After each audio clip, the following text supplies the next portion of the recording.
What you know? Baako bi na ebre no ni ade nti ye ende mebo so ama ye ayi na utaka ho asempa abe no. Yeah. Sika pa di ama abedua. Si enua be. Yeah. And I was very happy. When him say so far we are expecting over 100 billion globally. Yeah. $100 billion for abe. E musika wo. Nti now that omo dane omani akono na me te ya na me kai wo say wakasa asem we pe. And it's very very important. Na utie ni nyina no a say na wo hu no. Me hu ni say yenya Nhyira FM.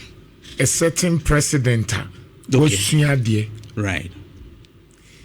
Me hu John Mahama fufuru bi.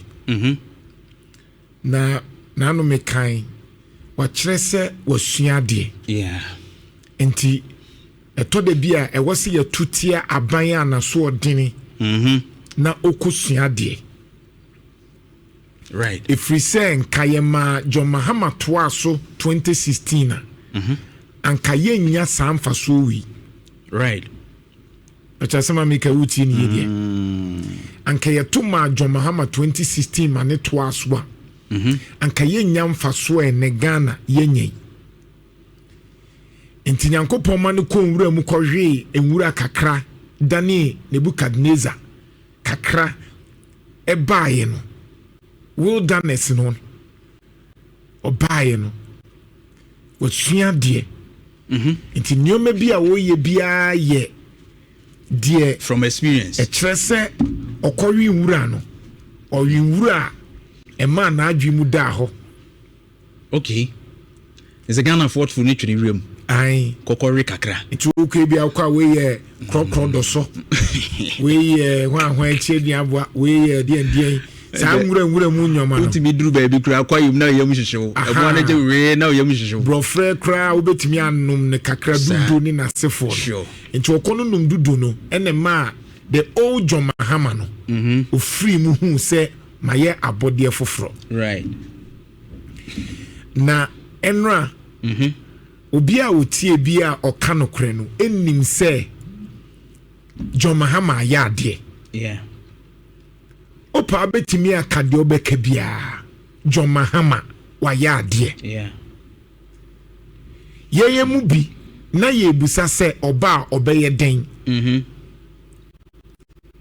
Ni ebusa se economy because meaning say John Mahama eba adansie ni ekwan a oya ade enti ono na ya na me doubt no say John Mahama ka se meye kwan meye we a me ni gyatinye it's a big pushy efri se onimye nanso na eba economy a 2016 wanya ade ni ntino na yeye mu bi esusu se wanhwe ye economy no ebe din nanso wamaye mu bi ani awu na jumedia wedi busumi duba kuimu yi a kyerɛ sɛ osuade eno a budget ne sɛ wonte hwe kura na de tie ne sɛ edrumre bi na MPP aban a kenoforiata eka ho etimi e kyerɛ sɛ ye de sika bi ekwa ama no ne akokra nneoma aba a kyerɛ sɛ wo mu calculate ye no be $83 million no ye keka bomu no se kakra bi na na won krata mu se sika no so mu de kwa o mu de kra ne o maba abusatie ni ye me se kebi ye wo krom ha ne ka se wo ho a aban timi de sika bi kɔ se eye import nti ye kwa ne de akokra ne o ma bi aba oman ni mu ne de abaye oman na dwuma ato Forson eye nhwehwemu no se sika dodo na $83 million na e won krata mu se oh aban ne de kokra neoma import cover bi emra no se dodo na no na enye no kre enti mamemfa mra from ne aka cho so oh yeyi wo de 10,000 ye den oso me de 10,000 koto neoma ye ko hwehwe ma 10,000 na say 2,000 pe na de toye 8,000 no me se krono a nkrofo we ya omutwa mu abono ehwisema omehwi a oman Ghana no say ye ni ye ma wan hwe ya amanyofo eni ntina na no auditor general kan auditor general Domelevu o kan sem bi say here Mahama nim what is at stake because the way a MPP are buying mum mpanyimfo enyo mu nyina na ye kakra bi o a wo ma bo man ne krono pa na wo ye calculation say emfa no a so wanye bibi amfa ho a wan hwe ya oman no ebebo based of emranti ya na omope hwe adwuma a manipa bi ewu sure na no osesibe e ka so nkotua 800 million ye de 800 million surety na ato no so ono so se mi se wonya be oda so dem o ma vary crab 620 something million say gift orari na itimi atua 10 no on tia 10 no ye nya obi a owo ajapade for that de abeye ahanya so otua e surety ni ye say me wo ajapade bi ti sesei provided the 10 million surety sesei but 800 million Ghana cedis ne die obi asuru into your sense get them for almost 20 days what I shoot them because obianti mean fa ne kombe wo ho na mani agin so so dem obia wadi sika bia no ma surety ne nya kakraka na on dem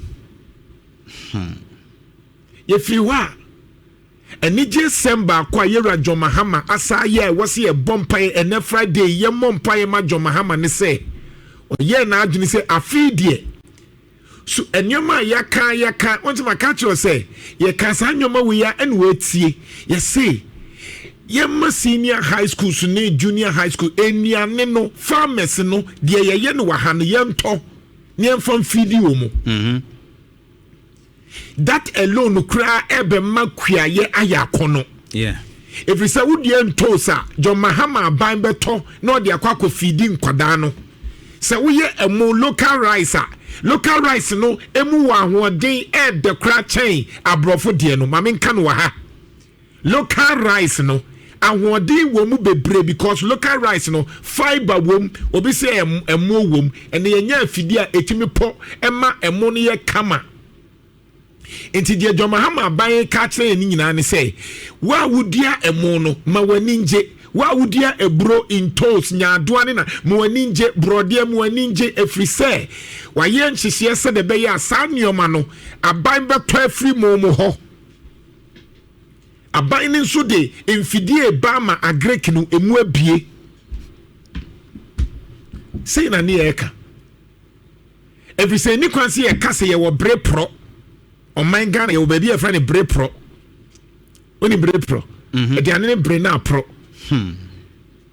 to the be crana no munya atofo ira John Mahama say if you neko senior high school for no saa de ye obi kwa afuo ma wose menya tofo no aban se me beto na me de akwa kogu baabi na me de feeding kra no entu ye kwani a o ho beto we ni e kasa aban papa no for over 10 months in ye timia manage dollar aban we manage dollar okoti MP before say I want this sika na atwa agum na sika na atwa agum a wo so twa bigu na dollar ne ye dia yenya dollar ne nto waje dollar na boso wo time waje dollar na boso ama dollar yenya bi nto na dollar ne nam 15 ni 16 aban bi aba watimi enya dollar so mfa so gold board sika aba ni wapompi sika na gum se de be abenya dollar na dollar no ahoden no akofom se de be ye dwadini ni kwa akokra neoma ne ho betono no wo so wonti ase me I don't get it me what say MPP analysis ni bi wa wuti a wubusa se eno ne ye ka na nkofo nim se bia ye de bia ye ka bia ma NDC no does it make sense uye eja ekomodo ma sika nsu gu ho uyi se sika na ebe boa yen osimi nyi mi tu susu ekomo nso de wo ma no osimi tu susu na time abetu susu na wie no mawu a what are you going to do? Yeah. The businessmen were suffering. Oma no mukoyi nyoma unye businessman na unti de kanase. MPP businessman omedwuma boy because of the dollar ne mismanagement.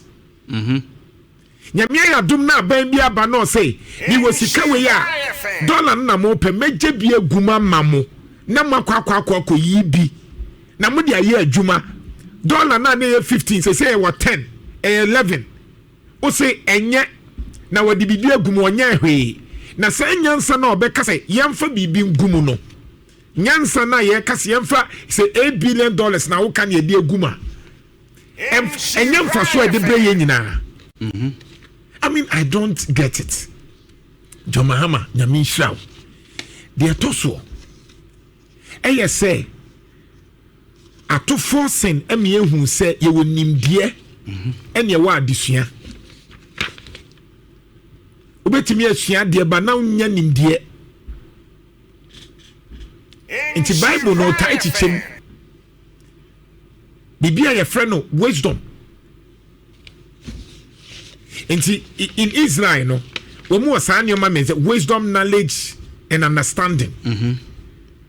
In Hebrew, wisdom is hokmah. Ye wo binar and adat. Sanyoma means we. And atu force me who say onim fie nyansa, enim book mu nyansa, ewo nim die, esa wo inhunumu, ewo de na wo yim.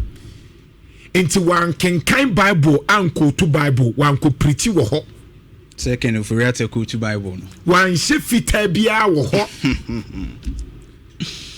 and so some wo kan ni nyina eye factual factual ato Forson me dase na no betra me hama me no din komo de wo kan ye no waye